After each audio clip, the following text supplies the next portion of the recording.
How to download Google Earth Map. In this video, I'm going to show you how you can download this application. First of all, open Play Store. Now, here on the right bottom, you can see the search icon. Tap on the search icon. Now, on the top at the search bar, search for Google Earth Map. So it will pop up in the first. Tap on it.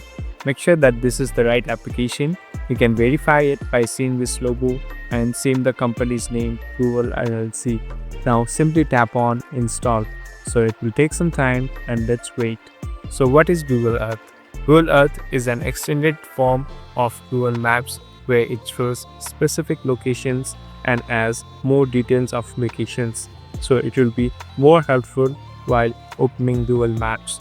Now it will take some time and you can easily open this application. Thank you for watching this video. I hope this video helped you.